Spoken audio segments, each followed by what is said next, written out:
Hot weather with a bit of Saharan dust thrown in, but changes are on the way as a weather pattern change arrives later this week. Let's talk about it in this Monday edition of the Texas Weather Roundup.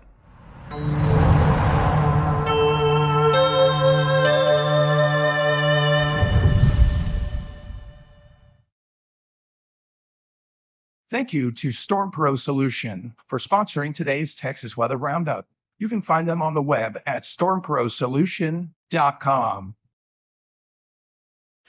Good morning, it's Monday, the 15th of July, 2024. This is your Texas Weather Roundup for, well, Monday.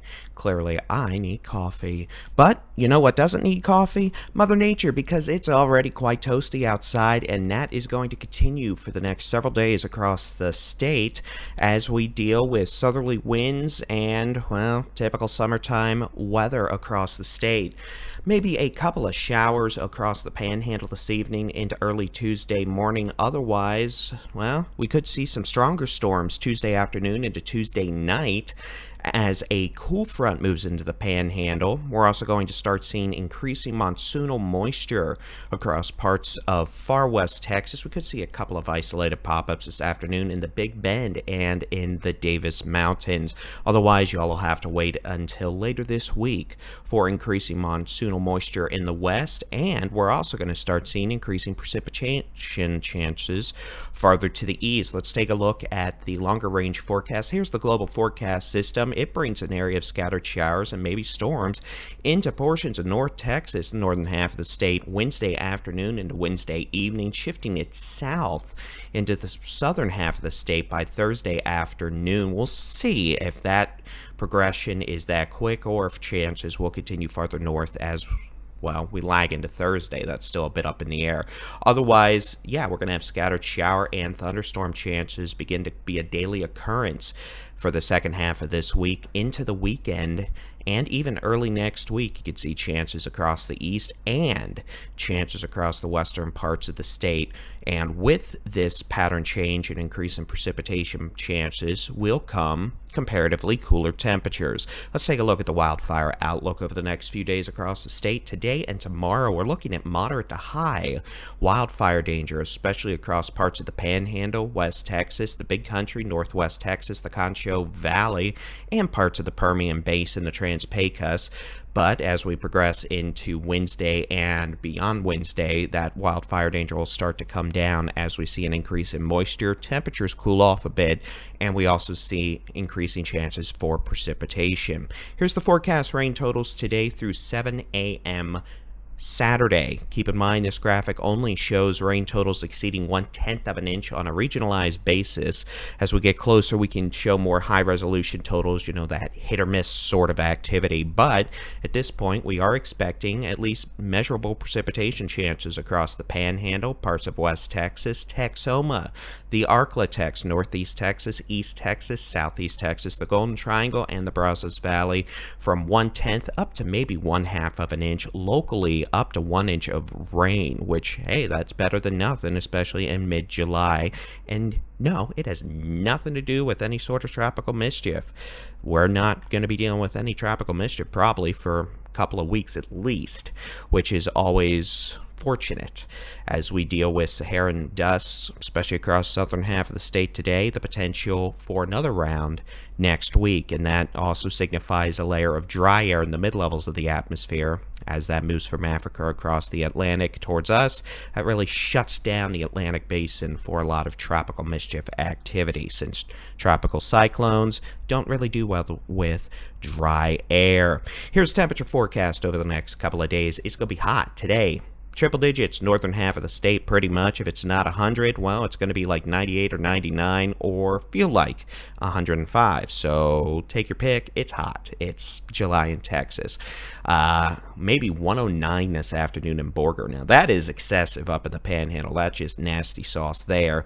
105 in Perryton, 106 in Canadian, 104 in Vernon and Childress, about 100 to 101 in DFW, looking like maybe 102 around Abilene out to Sweetwater, and Lubbock. Otherwise, upper 90s for the I-35 corridor down into central Texas, the Hill Country, South Texas. About 90 to 92 in Houston. High humidity, though, so it'll feel warmer. 99 in El Paso this afternoon. About 90 degrees in both Marfa, Alpine, and along the immediate Texas Gulf Coast. As we head into tomorrow, well, it actually gets kind of warmer. May not be 109 in Borger tomorrow up in the Panhandle, but we're looking about 105 for Wichita Falls, Vernon, Childress, 103 in Abilene, about 101 to 102 in DFW, probably 100, give or take, in Waco. Upper 90s to near 100, Austin to San Antonio to Laredo, Del Rio, about 92 to 93 in Houston, 90 to 95 in Corpus Christi, about 93 in Brownsville, 97 in McAllen, 102 in El Paso. Now, Wednesday is when we start seeing some changes occur. You could see that increase in precipitation chances and the cool front pattern change arriving in the Panhandle, highs dropping into the 80s.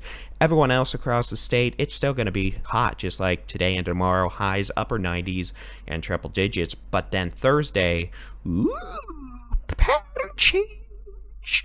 We're going to see highs drop into the upper 80s to about 90 across the Panhandle, West Texas, Northwest Texas, Texoma, Northeast Texas, the Arklatex. That's about a good 10-degree, at least, temperature drop. For some folks, it's going to be closer to 20 degrees.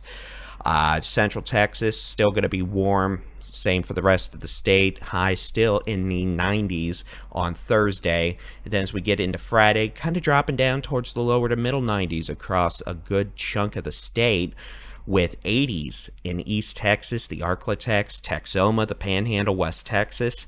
For July, these are actually below average high temperature forecast. When I say cool front, we're not talking, unless there's a lot of rain or something crazy, we're not doing highs in the 70s. If it's in the 80s in July for high temperatures, that's pretty good. And that's what we're expecting for probably at least half the state as we head into Friday. And for what it's worth, it looks like this kind of comparatively cooler weather is going to stick around through the weekend into at least the first half of next week. And with this will come increased precipitation chances, which will also have the potential to knock temperatures down during, well, the afternoon, especially when precipitation coverage will be highest. Here's the Climate Prediction Center temperature outlook over the next several days. This is the weekend through early next week. You can see, actually, decent chance for below average temperatures in July. That's not a particularly common occurrence around these parts, but that encompasses the entire state, which means it looks like instead of highs in the, upper 90s and triple digits, we could be looking at highs in the 80s to low, maybe mid-90s. And again, if you end up with rain nearby, that'll give you the potential for even comparatively nicer weather. And temperatures maybe upper 70s and 80s. Hot on the west coast, hot in Florida, hot in the northeast. Now, here's the precipitation outlook for the same time frame this weekend into early next week. Above average precipitation chances the southwestern United States with the monsoon kicking into gear. Same for us in Texas, above average precipitation chances, and that'll also include the southeastern United States and the eastern United States. So, not your typical July weather time pattern around here, setting up after Wednesday with cooler temperatures, less hot, and multiple days of rain chances, really beginning Wednesday and Thursday, continuing through the weekend and next week. So hey, that's not bad.